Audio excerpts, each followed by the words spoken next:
Alibaba just reported this morning about 7:15, and they beat analyst estimations, and they did better than expected in terms of revenue growth.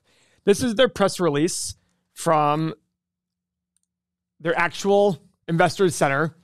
Revenue was $32.2 billion, which is an increase of 9% year over year. One of the things I want to talk about, we always talk about AWS and the cloud computing. And I always talk about, guys, there's a lot of competition in that area. Look at Alibaba. Cloud segment increased by 12% year over year to almost $3 billion. Is that as much as Amazon? Not at all. But the point is, it's a way for a lot of companies to generate some high margin revenue. Okay.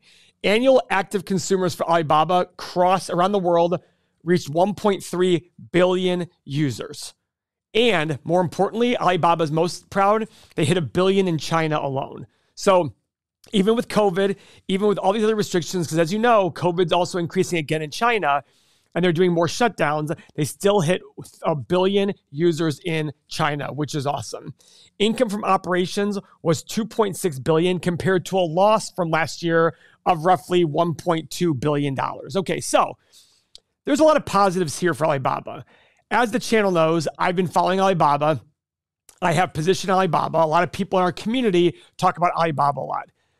Every time results come out, I don't want you to focus on the nitty gritty. I want you to focus on the general idea. So to me, what I'm seeing is, okay, in a tough macro environment with more COVID shutdowns in China, they still were able to grow revenue 9%. Okay, that's the positive for me. Does that mean everything's out of the woodwork and Alibaba is going to go back to $300 a share?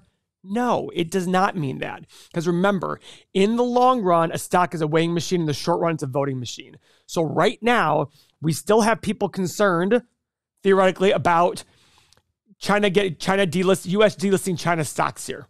If that happens, you need to talk to your brokers and realize if you're comfortable with that or not. People think it means the company's going to zero, you're going to lose your money. It does not mean that. I've called Merrill, Mo has called Schwab. It means totally different things for our brokerage houses. So these are the things to understand. Now, if you remember, in our past videos about Alibaba, I'd always talk about the fear of growth. Let's go to our software. And guys, if you're a member of our software, please come back and follow along because it's very important to be able to do this as we're going through the videos. So just log in and let's pull up Alibaba.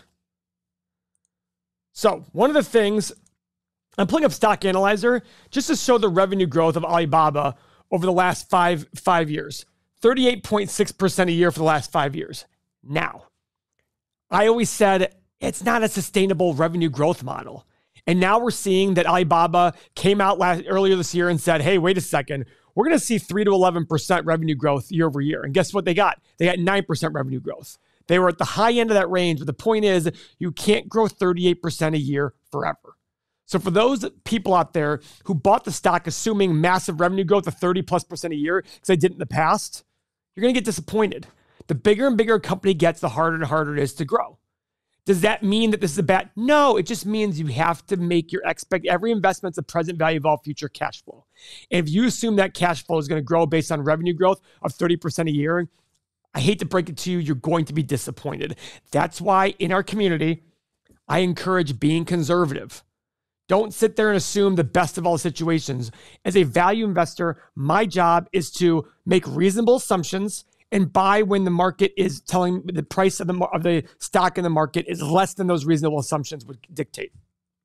So let's go look at their income statement over the last, now this does not include recent results that happened, but look at this revenue growth, guys. This is huge revenue growth, 3 billion to 106 billion. That's 34 times revenue growth. That means in the next 10 years, if you assume the same thing out, it's $3.5 trillion in revenue.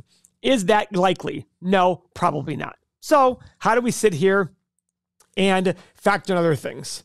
Let's go to the profit. Profit numbers. 628 million 10 years ago to 22.37 billion. Again, is that sustainable? No. And now they're going to get a hit on profit because of things like recently in the last quarter, they actually showed a net income loss. Why? Because they had to report the market value of the stocks they own in their portfolios dropping. That is the new requirements here. So Does that mean they actually lost money? No. Warren Buffett has the same issue with Berkshire Hathaway. He talks about how it's going to show a lack of consistency in earnings and doesn't really represent the business part of the company. If you exclude those items, Alibaba beat on their earnings per share, excluding those items, by around 15 cents per share. Great. Does that mean everything's in the clear? We're all good? Not necessarily. Remember, it's about looking at the long term. What I believe in Alibaba is, will it be around 10 years from now?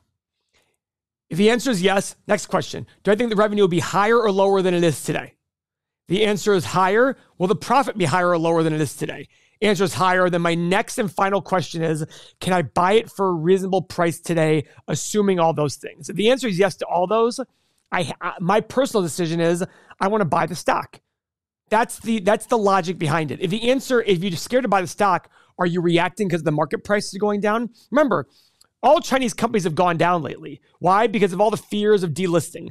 But again, my thesis, which could end up being wrong, is that China is now the fastest growing middle class in the world. People are seeing economic prosperity. They like that, and they're going to want to continue that. There was a recent fine that Alibaba just finished paying off this quarter to the Chinese government because the Chinese government wanted to do something about technology companies and had a big fine for them. Okay. Does that suck? Absolutely. But are they still in a growing market? 1 billion of their consumers are in China, and they're growing their overseas consumer use. I remember looking at Alibaba 8-9 years ago, and I wanted to import some things, and we've used Alibaba to import things from overseas. It works very well for us. Do they still have a lot of growth potential? Absolutely. You have to look at the company. So let's look at their balance sheet real quick. And I'm actually going to go to the quarterly numbers for the balance sheet. So right here, they have $100 billion in cash and cash equivalents. Total liabilities, $96 billion. So they can write a check and pay off all the liabilities of the company. That's a very, very positive thing for the company. It's hard for companies who have that to go bankrupt unless they're spending money like crazy. And they've already said, we're going to spend a lot of money for growth potential. They're taking advantage of this time when the stock, I think if I'm the company CEO, I'm like, hey, listen, everybody thinks our stock's a dog. Let's just go spend the money we need to spend for future growth. But that's what we're doing as investors. We can't worry about the day-to-day results and the quarter-to-quarter results. Your job is to decide, do I want to own this company? So the next question is, if you want to own the company, at what price? So that's where we're going to go to the stock analyzer tool. So let's go up here to the stock analyzer tool. And let's do our analysis. I'm going to do 4, 7, and 10% revenue growth. Profit margin. I'm going to ignore that 1-year profit margin, but I'm still going to go somewhere in between 15, 18, and 21. And if you see my past videos, guys, I change these numbers all the time. And that's the point. The point isn't that I'm going to change them to make my decision better. Like, I'm not increasing the number. The point is that I want to buy a company that if I change these numbers here and there, I'm still finding a price I want to buy it at. Free cash flow margin. As you can see, guys, their free cash flow in the last year was way higher than their profit margin because of write-offs and depreciation and things like that. So I'm going to do 15, 18, and 21, just like profit margin. PE, I'm going to do 13, 15, 17, 13, 15, 17. So this is a big company, and I want a 12.5% return. By the way, do you see this, Tim? Alibaba's currently up 10%. I didn't even realize that. Hit the analyze button. So guys, this is where I'm at. I have a low price of 86, which it was just before the opening bell. High price of 215 in the middle of 140. Now, right now, my basis in the company is around 140 to 150. So, okay, I can expect a decent return if my projections above work out. Remember, guys, I'm only assuming 4% revenue growth for the next 10 years. They already got 9% recently, and they're investing back in their company to do better and better. Okay, so I look at this and I say, if you believe these numbers, you have to buy the stock today.